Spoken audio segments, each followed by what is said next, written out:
ॐ स्थापकाय च धर्मस्य सर्वधर्मस्वरूपिणे अवतारवरिष्ठाय रामकृष्णाय ते नमः। सर्वे भवन्तु सुखिनः, सर्वे सन्तु निरामयाः, सर्वे भद्राणि पश्यन्तु, मा कश्चित् दुःखभाग् भवेत्। आज की इस सभा के अध्यक्ष परम पूज्यपाद श्रीमद स्वामी सुवीरानंद जी महाराज के चरणों में मेरा सादर प्रणाम। परम पूज्यपाद श्रीमद स्वामी बलभद्रानंद जी महाराज को मेरा सादर प्रणाम। परम आदरणीय श्रीमद स्वामी सुधीरानंद जी महाराज को मेरा सादर से प्रेम नमस्कार। सभा में उपस्थित सभी पूजनीय महाराज गणों को मेरा सादर प्रणाम। उपस्थित सभी भक्तों को मेरा सादर सप्रेम नमस्कार। अभी आप लोगों ने बड़े सुंदर दो वक्तव्य सुने और इसी श्रृंखला में मैं भी कुछ बातें आप लोगों के समक्ष रखूंगा। भगवान गीता के 4थे अध्याय में अर्जुन से वार्तालाप करते हुए कहते हैं कि बहुनी में व्यतीतानि जन्मानि तव चार्जुन। वहां पे कहते हैं कि अर्जुन, तुम्हारे और हमारे माने मेरे और तुम्हारे बहुत सारे जन्म हो चुके हैं। अभी जो जन्म हम देख रहे हैं इससे पूर्व भी बहुत सारे हमारे जन्म हुए हैं। मैं उन सब जन्मों को जानता हूं और तुम नहीं जानते हो। और इसका कारण क्या है? क्योंकि तुम साधारण जीव हो, इसलिए पूर्व में तुम्हारे जितने भी जन्म हुए हैं तुमको उसके बारे में कुछ जानकारी नहीं है। और मैं सर्वज्ञ ईश्वर हूं, इसलिए मुझे पूर्व में जो भी जन्म हुए हैं उन सब की जानकारी मुझे पता है। अर्जुन के मन में संदेह हुआ कि जो सर्वज्ञ ईश्वर हैं उनका तो जन्म नहीं है, उनका तो मरण भी नहीं है, क्योंकि तो अजन्मा है वो तो अजन्मे ईश्वर का जन्म फिर कैसा? तो भगवान कहते हैं कि वैसे तो साधारण नियम यह है कि जीव का जन्म कर्म सिद्धांत के अनुसार होता है। हम देखते हैं, हम जीवन में जैसा कर्म करते हैं फल के रूप में हमको वैसा ही जीवन मिलता है। अच्छे कर्म करते हैं तो अच्छी योनि प्राप्त होती है, बुरे कर्म करते हैं तो बुरी योनि प्राप्त होती है। लेकिन भगवान के संदर्भ में यह बात नहीं है। भगवान कहते हैं कि नहीं, मेरे ऊपर यह नियम लागू नहीं होता, मैं इस नियम से परे हूं। मेरे लिए अपना खुद का एक नियम है और उसी के अनुसार मैं जन्म ग्रहण करता हूं। जीवों का जन्म होता है, हमारी इच्छा अनिच्छा नहीं चलती, लेकिन भगवान अपनी इच्छा के अनुसार जन्म ग्रहण करते हैं। तो यहां पे भगवान कहते हैं कि नहीं, मैं अपनी प्रकृति का आश्रय लेकर अपनी माया के अनुसार, अपनी माया के द्वारा जन्म ग्रहण करता हूं। तुलसीदास जी भगवान की स्तुति में बहुत अच्छी बात कहते हैं, माया मनुष्यम हरि। मेरा जो जन्म है, जो भगवान का जो जन्म है, ये माइक जन्म है। माइक शरीर धारण करते हैं, हमारे जैसा शरीर नहीं है। देखने में हमारा जैसा हो सकता है, लेकिन उनका शरीर माइक शरीर है। जो नियम हमारे ऊपर लागू है उनके ऊपर लागू नहीं है। ये बात भगवान वहां कहते हैं। उसके बाद भगवान कहते हैं, अर्जुन पूछते हैं कि प्रभु फिर जन्म क्यों लेते हैं आप? जन्म लेने का उद्देश्य आपका क्या है? और हर अवतार में हम यही देखते हैं। भगवान श्री रामकृष्ण देव के संदर्भ में हम देखते हैं कि जब खुदीराम जी गया में गए थे तो स्वप्न में भगवान विष्णु प्रकट होते हैं और प्रकट होके कहते हैं कि खुदीराम, तुम्हारी भक्ति से मैं प्रसन्न हूं और तुम्हारे घर में मैं जन्म लेना चाहता हूं। तो यह खुदीराम की इच्छा नहीं है, यहां भगवान स्वयं कहते हैं कि मैं तुम्हारी भक्ति से प्रसन्न हूं और तुम्हारे घर में मैं जन्म लेना चाहता हूं। तो भगवान की अपनी इच्छा से ही जन्म ग्रहण करते हैं और हर अवतार में ऐसा ही है। तो जन्म ग्रहण करने का भगवान का प्रयोजन क्या है? उसी में आगे भगवान कहते हैं, यदा यदा ही धर्मस्य ग्लानिर्भवति भारत है।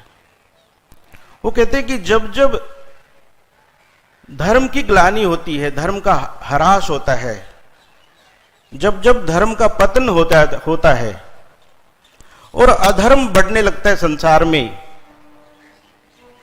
तो मैं जन्म ग्रहण करता हूं। तो आप किस लिए जन्म ग्रहण करते हैं? यदि मान लो संसार में धर्म का ह्रास हो गया, धर्म का पतन हो गया हो या अधर्म बहुत फैल गया हो, तो धर्म आपको आने की क्या आवश्यकता है? उसके अगले पार्ट में, अगले हिस्से में भगवान कहते हैं, वो कहते हैं कि जो साधु पुरुष हैं, जो सज्जन पुरुष हैं, उनकी रक्षा करने के लिए तथा जो दुष्ट लोग हैं उनका विनाश करने के लिए मैं आता हूं। तो यहां अर्जुन कह सकते थे कि प्रभु, ये दुष्टों का विनाश करने के लिए या सज्जन लोगों की रक्षा करने के लिए तो आप बिना अवतार लिए कर सकते थे। ये तो उसके लिए अवतार लेके आने की आवश्यकता नहीं आपको। भगवान कहते हैं यहां तक ठीक है, लेकिन उसके बाद वाला जो हिस्सा है, धर्म की स्थापना के लिए जो आना है, तो भगवान कहते हैं कि मेरा मूल उद्देश्य है कि मैं धर्म की स्थापना करने के लिए आता हूं। क्योंकि धर्म की स्थापना बिना भगवान का अवतार हुए होती नहीं, क्योंकि उनको जो हमारे सिद्धांत है, वैदिक सिद्धांत है, उनको जीवन में जी के दिखाना पड़ेगा। सिद्धांतिक रूप से तो हमारे पास पहले से ही सिद्धांत हैं, लिखे हुए हैं, रिकॉर्डेड हैं, लेकिन कोई उनको जब हमारे समक्ष जी के दिखाता है तो हम फिर उनका, हमारे लिए सहज हो जाता है ऐसा जीवन जीना। तो यहां पे भगवान कहते हैं कि मैं धर्म की स्थापना करने के लिए युग युग में अवतार लेता हूं, युग की उपयोगिता के लिए। हर अवतार में एक जैसा रोल नहीं रहा है। भगवान एक जैसी लीला हर अवतार में नहीं करते। राम अवतार में आप देखेंगे एक अलग तरह का उनका जीवन चलता है, कृष्ण अवतार में एक अलग तरह का जीवन चलता है, बुद्ध अवतार में एक अलग तरह का जीवन है, चैतन्य अवतार में एक अलग तरह का जीवन है। तो इस युग में भी भगवान का अवतरण हुआ है। तो मन में प्रश्न जागता है कि भगवान श्री रामकृष्ण देव के आने के बाद क्या धर्म की स्थापना हो गई है? कभी कभी तो मन में संदेह होता है कि भगवान श्री रामकृष्ण देव के आने के बाद तो अधर्म और बढ़ गया है, ऐसा मन में प्रश्न उठता है, ऐसा मन में संदेह होता है। लेकिन जब हम विचार करके देखते हैं कि ऐसी बात नहीं है। इस युग में भी भगवान श्री रामकृष्ण देव आए और उन्होंने धर्म की स्थापना की, क्योंकि इस युग के लिए जो उपयोगी था उन्होंने वही काम किया। इस युग के लिए क्या उपयोगी था? यदि हम थोड़ा सा पीछे जाएं कि 16वीं शताब्दी तक ठीक ठाक था कि लोग धर्म का जीवन व्यापन कर रहे थे, लेकिन जब से 16वीं शताब्दी के बाद ये विज्ञान का युग आया, विज्ञान के युग ने क्या किया, हमारे जीवन में तो बहुत आराम ला दिया, सुविधाएं हमारे पास आ गई, ये सब कुछ हो गया, लेकिन हमारी धर्म के प्रति जो आस्था थी वो डगमगा गई। लोग क्योंकि वैज्ञानिक सिद्धांतों को लेकर आलोचना करने लगे और उनके लगने लगा कि विज्ञान की सहायता से हम सब कुछ कर सकते हैं, सारी सुविधाएं, सारे आराम जुटा सकते हैं, तो यहां भगवान की क्या आवश्यकता है। और दूसरी बात, विज्ञान एक तार्किक विषय है, तर्क की कसौटी पे हर चीज को कसना चाहता है। तो वो कहता है कि यदि भगवान है तो भगवान दिखने चाहिए। तो भगवान के अस्तित्व को ही नकारता है कि भगवान है ही नहीं। बहुत लोगों में ये भावना आ जाती है, पढ़े लिखे लोगों में, कि हम तो विज्ञान के छात्र हैं, जो चीज दुनिया में रहती है वो हमारे समक्ष प्रकट होती है, लेकिन भगवान क्योंकि दिखाई नहीं देते। अभी मुझे याद आ गया, एक छोटा बालक मेरे पास आया था कुछ दिन पहले, 10 साल का बच्चा है। तो बालक मुझे यही बात पूछता है कि महाराज भगवान कहाँ रहते हैं। अब क्या बताएं, अच्छा दिखते कैसे हैं वो। अब इसका उत्तर क्या देंगे, ये तो बहुत छोटा बालक है, ये भी पूछ रहा है कि भगवान कहाँ रहते हैं। तो मैंने उल्टा पूछा बालक को, अच्छा तुम ये बात बताओ, तुमने कभी घी खाया है। बोला हाँ घी खाया है। अच्छा घी कहाँ रहता है। बोले दूध में रहता है। अच्छा दूध में जो घी रहता है वो दिखता है क्या। बोले नहीं दिखता तो नहीं है, लेकिन निकलता बराबर दूध में से है ना, और दूध के हर कण में घी विराजमान है। तो घी दिखता नहीं है, लेकिन दूध के हर कण में घी है, लेकिन एक प्रोसेस, एक क्रिया करने से वो दूध से घी अलग हो जाता है। तो बालक समझ गया, ये वैज्ञानिक युग है। आज सभी लोग ऐसा चाहते हैं। और ऐसे समय में जिस प्रकार महाभारत काल में या अर्जुन अवतार, कृष्ण अवतार में हम देखते हैं कि अर्जुन को माध्यम बनाकर भगवान ने संसार को उपदेश दिया, तो इसी प्रकार इस युग में क्या हुआ, स्वामी विवेकानंद हमारे समक्ष आते हैं। और स्वामी विवेकानंद क्योंकि इस समय के हमारे लोगों का नेतृत्व कर रहे थे, तो उनके मन में भी शंका थी कि सचमुच में भगवान है क्या। वो बहुत लोगों के पास गए भी थे, उन्होंने पूछा भी था कि महाशय भगवान है। भगवान है तो सब कुछ कहते हैं, सब लोग कहते हैं, क्योंकि ये तो किताबों में लिखा हुआ है, लेकिन क्या भगवान को देखा है, क्या ईश्वर को आपने देखा है, ये कोई नहीं कहता। तो स्वामी विवेकानंद एक निर्णय ले लेते हैं, यदि किसी ने ईश्वर का साक्षात्कार नहीं किया है तो ऐसे ईश्वर को मानने की आवश्यकता ही नहीं है। इससे अच्छा तो नास्तिक हो जाना ज्यादा अच्छा है। और जब भगवान श्री रामकृष्ण देव के साथ उनका वार्तालाप होता है तो ऐसा लगता है कि भगवान श्री रामकृष्ण देव ने विवेकानंद को माध्यम बनाकर आने वाली हजारों हजारों पीढ़ियों के लिए एक रास्ता खोल दिया, एक शंका का समाधान कर दिया। जब विवेकानंद पूछते हैं भगवान श्री रामकृष्ण देव से कि महाशय क्या आपने ईश्वर को देखा है, तो ठाकुर कहते हैं हाँ मैंने ईश्वर को देखा है, जैसे तुमसे बात कर रहा हूं वैसे ही बात करता हूं, और इतना ही नहीं तुम भी बात कर सकते हो।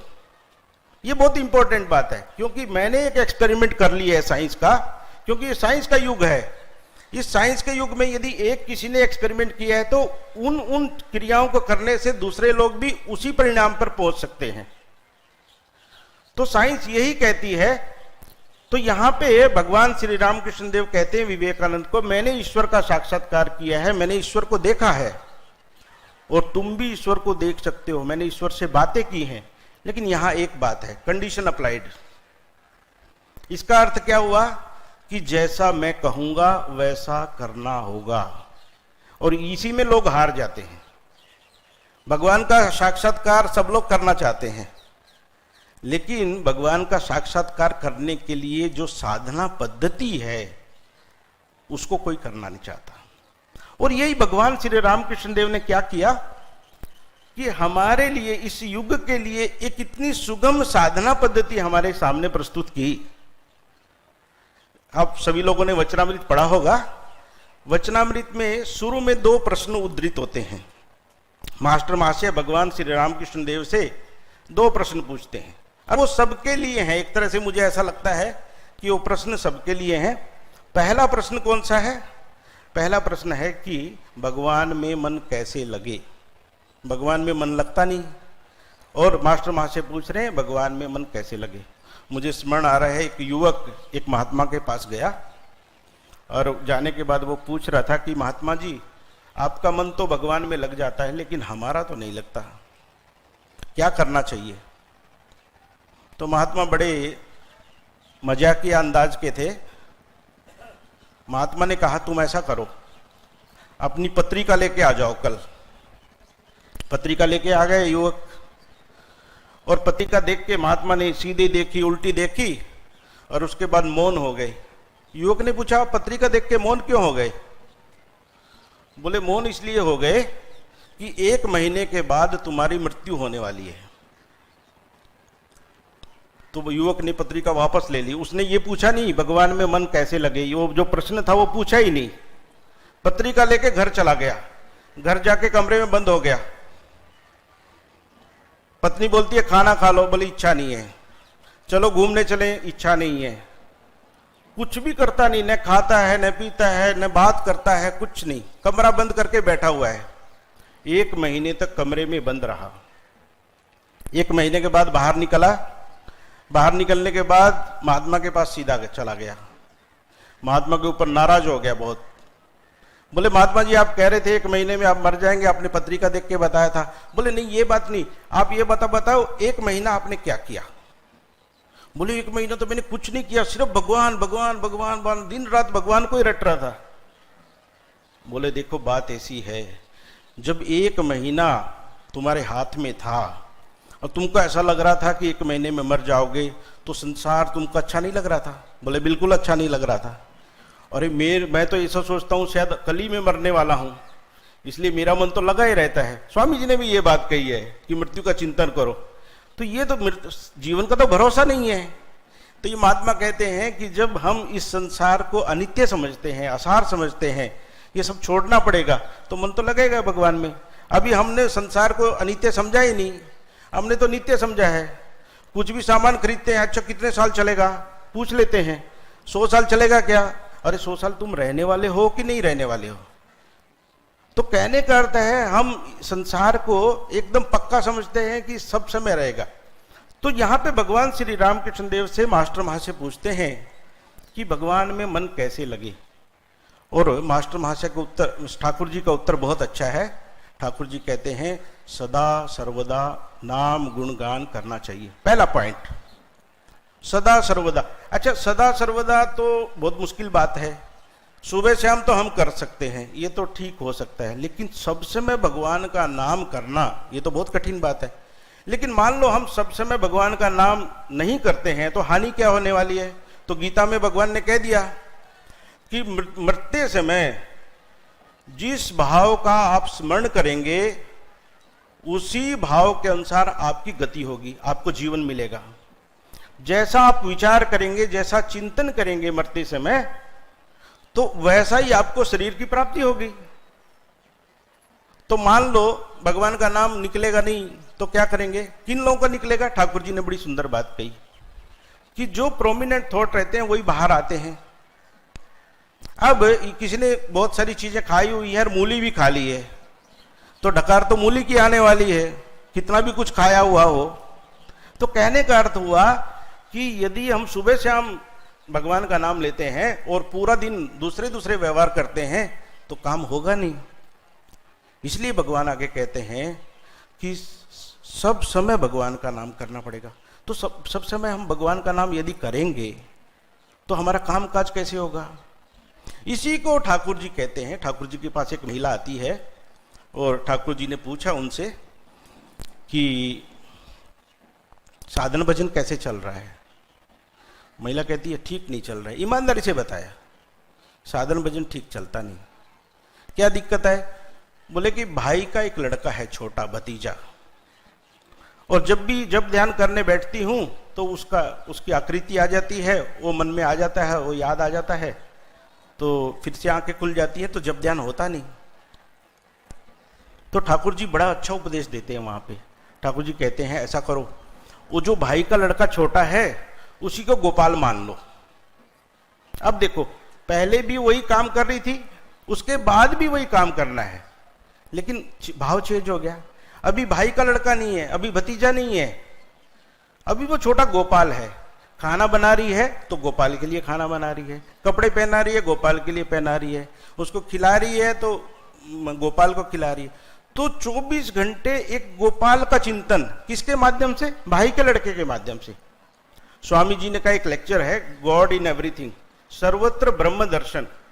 उसमें स्वामी जी बड़ी सुंदर बात कहते हैं कि त्यागे न एके न अमृतत्व मानसु, त्याग से ही अमृतत्व की प्राप्ति होगी। बिना त्याग के, अभी सुधीर महाराज बता रहे थे कि बिना त्याग के ईश्वर प्राप्ति नहीं हो सकती। तो त्याग किसका करना पड़ेगा? एक जगह तो स्वामी जी कहते हैं कि स्वार्थ बुद्धि का त्याग करना पड़ेगा, लेकिन हमारे शास्त्र क्या कहते हैं कि जिस रूप में ये जगत हमको दिखाई देता है, इस रूप का हमको त्याग करना पड़ेगा। शास्त्र क्या कहते हैं? ईशावास्य विदम सर्वम यत् किंचित जगत्याम जगत। ये जो जगत है ये ईश्वर से ओतप्रोत है। तो ईश्वर से ओतप्रोत है, ईश्वर तो दिख ही नहीं रहे हैं। जिस प्रकार हम यदि आभूषण देखते हैं, आभूषण के नाम रूप के अलग अलग आभूषण रहते हैं, किसी कोई कंगन है, कोई कड़ा है, कोई पायल है, लेकिन उनके पीछे की सत्ता क्या है? उनका स्वरूप क्या है? स्वरूप है सोना। मिट्टी के बहुत सारे बर्तन देखते हैं हम लोग, लेकिन सच्चा स्वरूप क्या है? मिट्टी। तो हमारे शास्त्र कहते हैं कि जो बाहरी स्वरूप है उसका हमको त्याग करना पड़ेगा, और जो इनका वास्तविक स्वरूप है उसको अपनाना पड़ेगा, उसको धारण करना पड़ेगा। तो यहाँ पे स्वामी जी ने कहा कि हम तो त्याग तो करना पड़ेगा, बिना त्याग के तो काम होगा नहीं। तो कैसे करें? तो स्वामी जी वहां कहते हैं कि हमको स्त्री का त्याग करना पड़ेगा, पुत्र का त्याग करना पड़ेगा, पति का त्याग करना पड़ेगा। तो इनका त्याग करेंगे तो फिर करेंगे क्या? तो स्वामी जी ने वहां बड़ी सुंदर बात कही। स्वामी जी कहते हैं कि पति का त्याग करने के बाद उनकी जगह परमेश्वर को ले आओ। हमारे यहाँ तो कहते भी हैं पति परमेश्वर। पति की जगह आ गए भगवान, पत्नी की जगह आ गई देवी, और जो बच्चे हुए वो क्या हो गए? छोटे छोटे देवी देवता हो गए। और घर क्या हुआ? आश्रम। तो घर में जो खाना बनेगा वो किसके लिए बनेगा? भगवान के लिए बनेगा। तो मैं तो कई बार कहता भी हूं, यदि अपने लिए कोई खाना बनाएगा तो कुछ भी बना के आदमी निपट जाता है। चलो आज सब्जी नहीं है तो चटनी से खा लेंगे, कुछ नहीं है। लेकिन भगवान को भोग लगाना हो तो खाना ठीक ठीक बनाना पड़ेगा, शुद्धि कंप्लीट रहेगी, स्वच्छता रहेगी उसमें, तो खाना भी अच्छा मिलेगा, पौष्टिक भी मिलेगा। और ये सारा का सारा हमारा जो व्यवहार है वो उपासना हो जाएगी। और जब तक हमारा पूरा व्यवहार उपासना नहीं होगी तो हमारा काम नहीं होगा। क्यों? क्योंकि जैसा कि भगवान ने गीता में कहा, सर्वदा सर्व कालेषु, सब समय भगवान का चिंतन करना पड़ेगा। और भगवान का चिंतन तभी हम कर पाएंगे जब हम प्रत्येक व्यवहार में हम भगवान को लेके आएंगे। इसी को ठाकुर जी ने कह दिया, शिव ज्ञान से जीव सेवा। एक बहुत बड़ा आदर्श है ये ऐसा लगता है कि हमारे वेदों से ही निकला हुआ है। जिस प्रकार वेदों में ये सब बातें आती हैं, ठाकुर बहुत सरल भाषा में कहते हैं, इसलिए हमको लगता है कि शायद वेदों की बातें नहीं है, लेकिन हैं हमारी वेदों की बातें हैं सारी की सारी। तो ठाकुर जी ने क्या कहा? शिव ज्ञान से जीव सेवा। कि शिव ज्ञान से जीव सेवा, प्रत्येक व्यक्ति में, प्रत्येक प्राणी में वही प्रभु विराजमान है, वही शिव विराजमान है। और उस शिव की यदि पूजा करनी हो तो कैसे करेंगे? एक आदमी भूखा है तो आप अन्न देके उसकी पूजा कर सकते हैं। किसी के पास वस्त्र नहीं है तो वस्त्र देके उसकी पूजा कर सकते हैं। जो रोगी है, बीमार है, उसको दवाई देके हम पूजा कर सकते हैं। यदि तो इस प्रकार क्या हो गया कि हमारा पूरा सुबह से लेके रात तक पूरा व्यवहार सीधा का सीधा भगवान की तरफ चल गया। एक बात कह के मैं अपनी वाणी को विराम दूंगा, बहुत सुंदर बात है, इसलिए मैं अपना उसके लिए लोभ सवरण नहीं कर पा रहा हूं। एक बार बहुत पहले की बात है, परम पूज्यपाद श्रीमद स्वामी वीरेश्वरानंद जी महाराज रायपुर आए थे। तो संध्या आरती के बाद भक्तों ने प्रणाम किया, बहुत सारे भक्त आए हुए थे वहां पे। भक्तों ने प्रणाम किया और प्रणाम करने के बाद उनके जो सेवक थे महाराज लोग, तो वो खिड़की दरवाजे बंद कर रहे थे। तो महाराज ने पूछा कि ये क्या कर रहे हो, दरवाजे खिड़की क्यों बंद कर रहे हो? बोले महाराज अभी तो भक्तों का प्रणाम समाप्त हो गया है और आप अभी जब ध्यान करेंगे। महाराज बोले एखनो अवधि की आमी तरकारी काट छिलाऊं, मने अभी तक क्या मैं सब्जी काट रहा था। तो फिर महाराज ने खुद ही स्वयं होके बताया कि देखो बात ऐसी है, ये इतने सारे भक्त लोग प्रणाम करने आते हैं और मैं मन में भावना करता हूं एक एक भक्त भगवान का रूप है। एक एक भक्त जो है ऐसा लगता है कि राम कृष्ण देव आ गए हैं। तो मैं तो उनको फिजिकली प्रणाम नहीं कर सकता, तो मैं क्या करता हूं कि उनके अंदर जो प्रभु विराजमान है, भक्तों के अंदर एक एक भक्त आता जाता है, मैं भगवान श्री रामकृष्ण देव को प्रणाम करता रहता हूं। तो इस प्रकार देखो ये महापुरुष लोग कितनी सुंदर बात, एकदम सरल, काम तो करना ही है, लेकिन उसके पीछे की भावना, बाकी लोग सोचेंगे महाराज प्रणाम ले रहे हैं, लेकिन महाराज भी जो भगवान विराजमान है इनके अंदर उनको प्रणाम कर रहे हैं। तो इस प्रकार यदि हम भगवान श्री रामकृष्ण देव के जीवन के अनुसार अपना जीवन माने जीने का प्रयास करेंगे तो मुझे ऐसा लगता है कि शायद आज के युग में, क्योंकि इतना आपाधापी का युग है, किसी के पास समय नहीं है अलग से साधना करने के लिए, और इस प्रकार यदि हम अपने जीवन को ही एक पूरा जीवन साधना के रूप में चलाना शुरू कर दें तो मुझे ऐसा विश्वास लगता है कि हमारा कल्याण होगा। मैं भगवान श्री रामकृष्ण देव, माँ शारदा देवी तथा स्वामी जी के चरणों में प्रणाम करता हूँ तथा सभी के मंगल की कामना करते हुए मैं अपनी वाणी को विराम देता हूँ। धन्यवाद।